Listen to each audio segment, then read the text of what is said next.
Thank you so much for listening. If you'd like to offer dana, then please do go to justthiszen.org/giving. Your support really does make a huge difference. Thank you so much.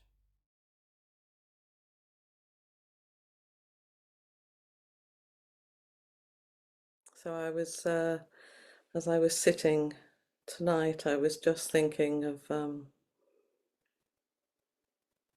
Flint's talk about being with all the difficulties and the heartbreak, I think, that some people are feeling about the current transition in the States, and how we have no idea how this will unfold. And really our job is to stay connected with each other and connected with our hearts. And I was just feeling really glad that I had this practice space to be able to sit with you, with all of that, with everything that that brings. So I was just feeling really fortunate in that. And there's I read a little quote by one of my beloved authors, Ursula Le Guin. Just a little short, says, this is, and thou art, there is no safety, there is no end, the word must be heard in silence, there must be darkness to see the stars. The dance is always danced above the hollow place, above the terrible abyss. And something about that, kind of like that commitment to dancing above the abyss, which is, I think, what we're all doing with all our lives all the time, really struck me, that that's what we keep doing. That's our vow. That's what we want to do. And when I was thinking about this talk, I was reading an article where someone was describing their really quite harrowing experience of being on retreat, where they'd rather smugly gone for a walk in somewhere like Green Gulch, one of those sort of really mountainousy retreat centres, and they'd fallen and broken their leg, and there was no one around, and they had to kind of scoot on their bum quite a long way back to the retreat centre, and they chose to stay, having had treatment at the hospital. But they said, what they wrote was at the end of Joseph Goldstein's final talk, it was him who was leading the retreat, someone asked him what his main lessons were from his years of meditation. And he said, lighten up, simple and easy, which is rather a delightful idea, isn't it? But he also said, and don't waste your suffering. Anything can happen. And, we could easily spend such a lot of time looking at, what does it mean to lighten up, simple and easy. I thought of Flint's, how simple are you willing to let this be? But what really provided a kind of opening for me was that phrase, don't waste your suffering. Well, because that's the place directly above the abyss. And every week we chant, Dharma gates are boundless, I vow to enter them.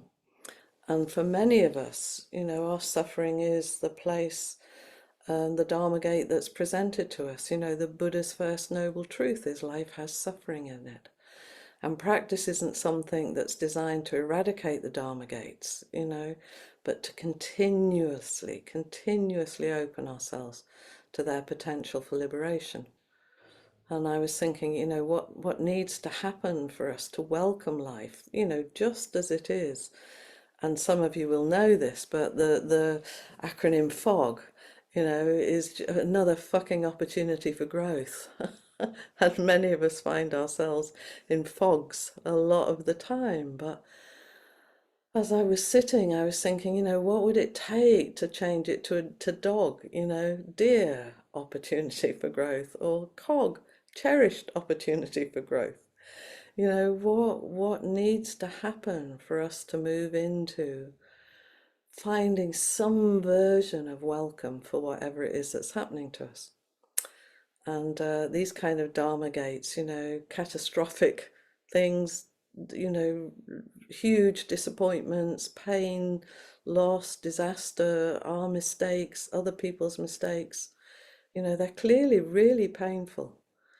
But one of the ways that we might find for them to become a dharma gate is to see them as an opportunity to study how our response might be an encouragement of what we often call the second arrow. You know, the first arrow, and we'll get pierced by those throughout our whole lives, are the ones that just happen in life, you know, death, elections, illness, old age, you know, all of those things. And we talk about first and second arrows, and the first arrow can be devastating and piercing and painful and, you know, feel like it's not recoverable from.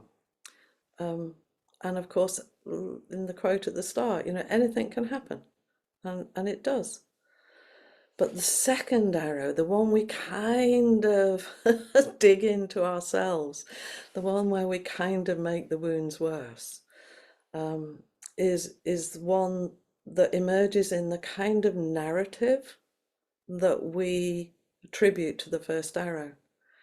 You know, we'll all have things that we say to us about difficult things happening to us. You know, the world hates me. You know, why me? It's so unfair. Or, you know, I must be stupid. They must be stupid. They must think I'm awful. I'm pathetic. You know, we'll have a little litany of ideas that accompany this kind of first arrow, and that's our second arrow. And as humans, as someone who's worked in the world of human suffering for over 30 years, I am in awe of how endlessly creative we are in taking it personally and making ourselves suffer even more. We are marvelous at it, absolutely marvelous. There's a kind of another story, one of the sort of famous images that's often used, you know, about someone's rowing their boat down a river in the dark, and they nearly get upended by another craft kind of bumping into them, and they really struggle to keep their little boat afloat, and they imagine all sorts of things. It's an attack, you know, someone's stupid, it's revenge for a thing they did, or, you know, on and on and on, nursing their righteous anger or their righteous fear. And then as the dawn advances, they see that the offending craft is in fact just empty. It's just a random boat drifting down the river. And I think much of our life is like that, you know, we're desperately trying to keep our little boats afloat, and a random boat just kind of slams into us and tries to upskittle our little universes. And then we make up a story, you know, based on our lens on life. And our sitting practice is a real opportunity to keep looking and looking and looking at the many lenses that we use. And not wasting our suffering, for me, doesn't mean to wallow in it or to be a martyr to it. I was always struck when I read Choyam Trungpa when he was asked about his cancer, and he said, "I'm okay and it bloody hurts." Those two things are possible to exist in exactly the same space. It's okay, I'm okay, and it bloody hurts. And the bloody hurts is not a second arrow, it's just an acknowledgement of life as it is. Sometimes things aren't okay. Sometimes they're deeply, deeply painful. The other night, during the last week, I was on standby to drive my daughter to A&E as her eye infection, which she'd been really struggling with, had got a lot worse. And she'd made a call at 8 o'clock and was told that she was going to be called back in an hour by the emergency doctor. And 4 hours passed and we were getting quite worried.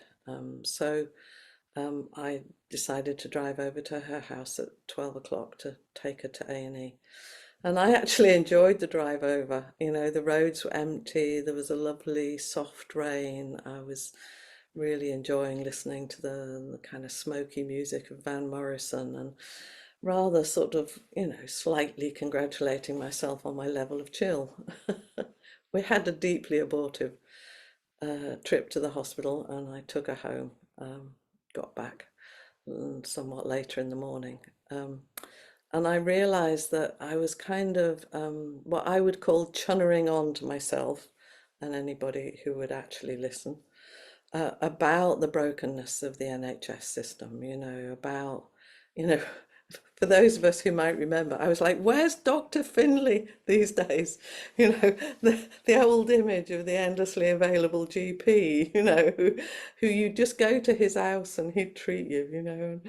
So I was kind of really feeding quite a kind of narrative about our broken system. And I kind of read this phrase, don't waste your suffering. And so I was really thinking about how I'd sort of co-opted the occasion into an opportunity to concretize my beliefs about the brokenness of our country. And like many things, there's truth in it. It's true. The system is creaking. But somehow I'm believing things shouldn't be this way. And the rant that fueled my midnight drive, I kind of started feeling like I don't think it's serving me. What is actually going on? What's underneath? Well, how am I wasting my suffering here in blaming, 13 years of Tory government and mismanagement and, the rant. And I let myself get much closer, much closer to what was actually happening, what was I feeling. And obviously, it won't be a surprise to anybody that, what was there was, fear, real fear about, what would be the consequences if my daughter got brain damage or went blind, to the mother of 4-year-olds, self-employed, their life is a very fragile edifice and it could easily be skittled, quite easily. And I had a lot of fear about that. But as I sat with it even longer, what I realized was it wasn't just the fear of death and impermanence, which I have some intimacy with. It was a fear of losing even more of what I like to call my life. What would be called, what would be required of me if yet another disaster hit our small family? What would I need to give up in my life? And I sort of found myself kind of really noticing that I had I had some rather concrete notion of my life. That was what was being really challenged was my life is this thing I do with everybody around me. And there isn't some kind of little corner I can hive off that makes it my life. My life is everything I do. So it kind of really allowed me to sit much closer to this notion of what I might lose. And that was actually much, much closer, much more intimate, and felt like less of a waste of my suffering in some way.